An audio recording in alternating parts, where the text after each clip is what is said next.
గడప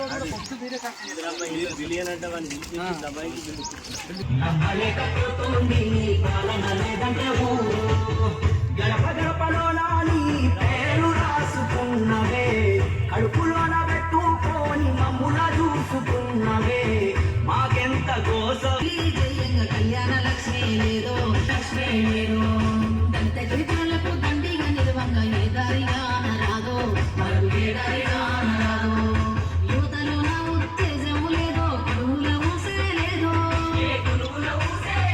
భూమికి బరువయ్యేటట్టు పందులో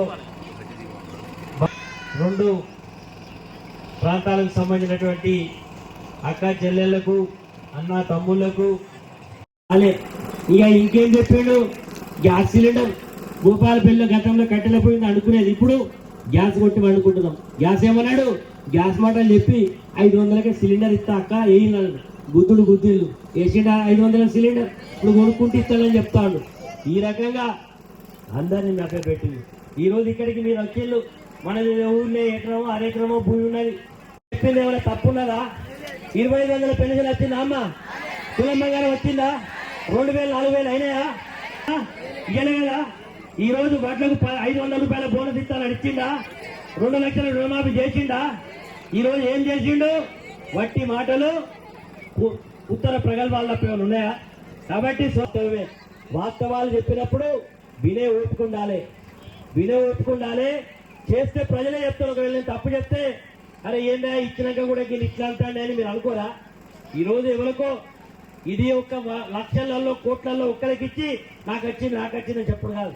దమ్ము ధైర్యం ఉంటే ఈ రాష్ట్రంలో ఉండేటువంటి ప్రతి మహిళకు 500 రూపాయలకే సిలిండర్ ఇస్తే ఇచ్చినట్టు మోగోడు. నువ్వు కొనుక్కొని నేను ఇస్తా, నువ్వు చేస్తా నేను ఇస్తా, ఇది అనే బాబు. కాబట్టి సోదరులారా, ఇవన్నీ వాస్తవాలు. ఈ ప్రభుత్వం మాటలతో కాలయాపన చేస్తున్నది, ప్రజా సంక్షేమాన్ని పక్కన పెట్టింది, అధికారం వచ్చిందనేటువంటి అహంకారంతో వ్యవహరిస్తున్నది, ప్రజాస్వామ్యబద్ధంగా పరిపాలన చేయడం లేదు, కుల వృత్తులు చేస్తున్న వాళ్ళని అగౌరవపరుస్తున్నది. ఈ రోజు ఎస్సీలను, బీసీలను, మైనార్టీలను అభ్యున్నతి కార్యక్రమం పెడితే రద్దు చేయండి. ఈ ప్రభుత్వానికి చిత్తశుద్ధి లేదు, అభివృద్ధి అనే సంకల్పం లేదు, ఓట్లుగా ప్రజల గురించి ఆలోచించే ధైర్యం లేదు. కాబట్టి అన్నగారి ఇంటికాల్లో ఎక్కడో ఉంటే డబుల్ బెడ్రూమ్ల ఇల్లు కూడా పేదలుగా ఉండే వాళ్ళకు ఇల్లు ఇప్పించడం జరిగింది.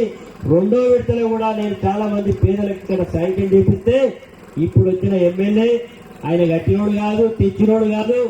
ఈ రోజు లబ్ధిదారుల జాబితా ఎంపిక చేపించి డ్రా కూడా చేపించి ఏ వ్యక్తికి కింద వస్తుంది, ఏ వ్యక్తికి మీద వస్తుంది, ఏ వ్యక్తికి పైన వస్తుందో డ్రాలు తీపించి కాగితాలు ఇచ్చే టైంకు ఎన్నికలు కూడా వస్తే ఈయనకి ఇప్పుడు పెత్తనం చేస్తా ఉన్నాడు. ఇది ఇప్పుడు ఈయనకి ఇవ్వద్దు, నా వాళ్ళకి ఇవ్వాలి, నా కార్యకర్తలకు ఇవ్వాలి, పేదోళ్ళకి ఇవ్వద్దని చెప్పి ఈరోజు అడ్డుపడతా ఉన్నారు.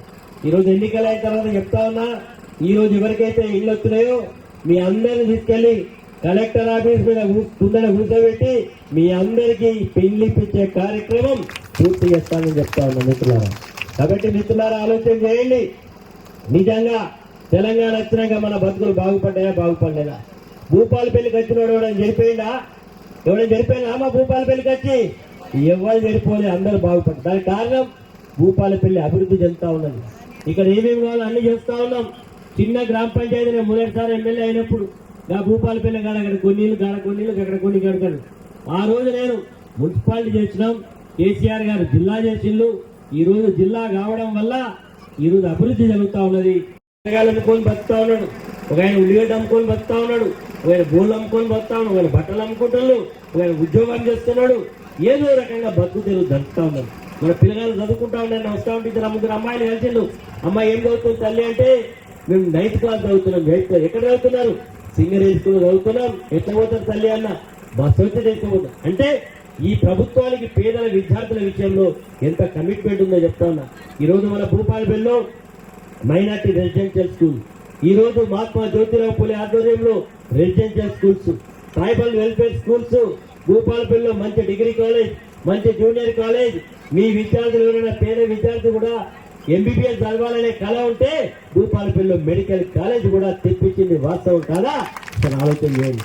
భూపాలపల్లి ఈరోజు దినదినాభివృద్ధి చెందుతుంది. కాబట్టి అమలారా, మేము అనేక కార్యక్రమాలు చేసినాం, మీ అందరికీ మంచి చేసినాం, ఎలక్షన్లో గెలిపిస్తానని ఆశపడ్డాం. కానీ ఏం జరిగింది? మేము చేసిన పనులకు రేవంత్ రెడ్డి అంటే ఆయన ఇప్పుడున్న ముఖ్యమంత్రి వచ్చిండు, కేసీఆర్ ఏది ఇస్తే దానికి డబ్బులు అన్నాడు. అనడా లేదా?